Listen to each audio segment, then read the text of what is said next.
Well, I think that there are four primary things that we're working on, certainly, that we believe will put Grand Bahama really in an extremely competitive position.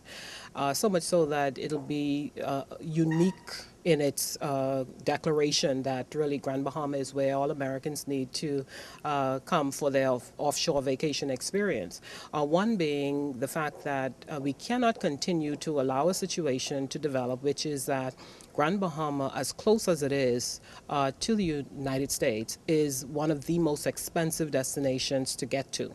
So we have to reduce the cost of getting to Grand Bahama Island.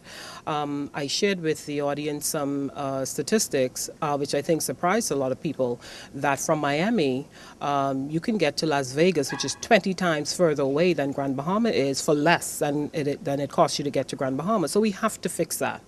You know, we can promote Grand Bahama all day long. We can promote our Lucaya as a property, Pelican Bay, and all the others. We can talk about the dolphin encounter and kayaking and all the rest of the good stuff. But if the customer has to decide what they can afford to do, and their options are many because the cost of getting to Grand Bahama is so high, they're going to make another decision. So we have an obligation to make it so cost effective for that customer to choose Grand Bahama that they have no choice but to choose Grand Bahama, because they have all these added benefits plus the price is right. So that's the first thing we're going to tackle. The second thing is that we have Grand Bahama sitting in a perfect position to take full advantage of every cruise ship that sails from the east coast of the United States. But it's getting none of that business. Why is that? It's because we have not decided that we're going to have a passenger cruise port. We have an industrial cruise port, which is totally inappropriate for passenger ships. So one of the speakers today will speak specifically to the development of the new cruise port. Huge deal for Grand Bahama, because until we do that, we're not going to be able to attract the ships that Grand Bahama can, in fact, accommodate. And we can see the numbers grow from an estimate of 300,000 a year to easily 1 million, just because we have deliberately set out to encourage the ships to come to Grand Bahama. They want to come to Grand Bahama. It just makes sense for them to do so. The third thing really is something that I think is an interesting one, which is this whole idea of duty-free shopping, real duty-free shopping. I mean, here we are, we're in Freeport, and if you look at the history of Freeport, you'll understand why this is kind of ironic, but I think everything happens in its time, and I believe there's a genuine opportunity for Grand Bahama to become an international duty-free shopping mecca. We're going to advance that.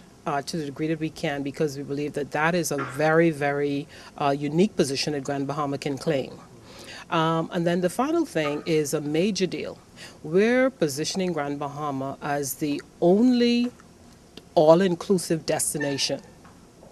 Now, what does that mean? There are all-inclusive resorts, of course. We want Grand Bahama to be an all-inclusive destination so that we offer to the customer a list of menu options. They can choose a budget Grand Bahama experience, they can choose a moderate Grand Bahama experience, or a luxury Grand Bahama experience. So they can get a budget hotel, they can eat at budget restaurants, they can share their transportation, they can decide which activities they want to participate in, and they pay for all of that in advance.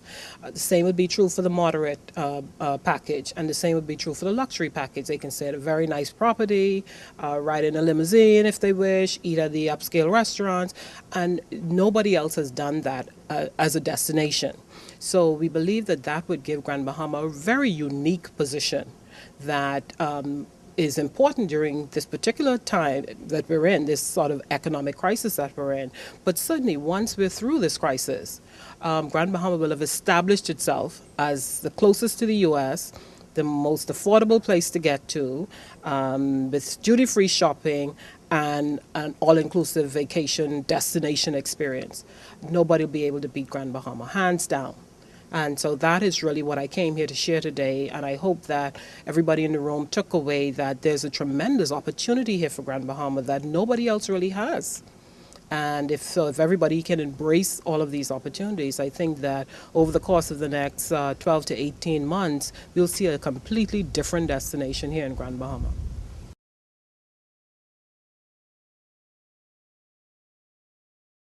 the most important thing that every individual in this island can do today is to make sure that every visitor they see on this island is absolutely made to believe that they made the right decision.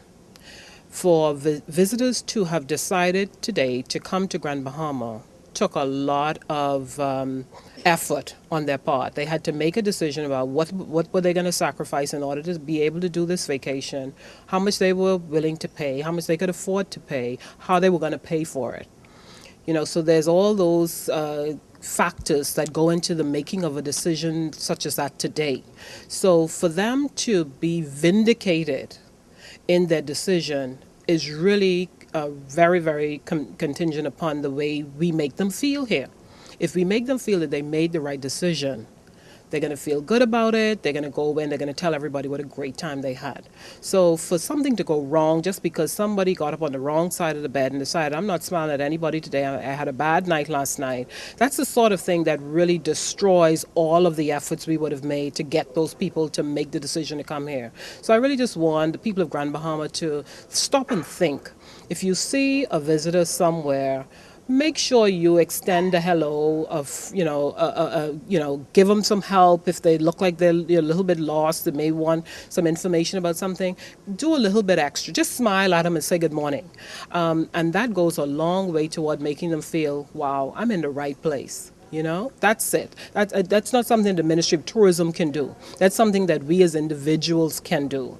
So that's what I would encourage everybody to do. Just do that little thing and we'll be fine.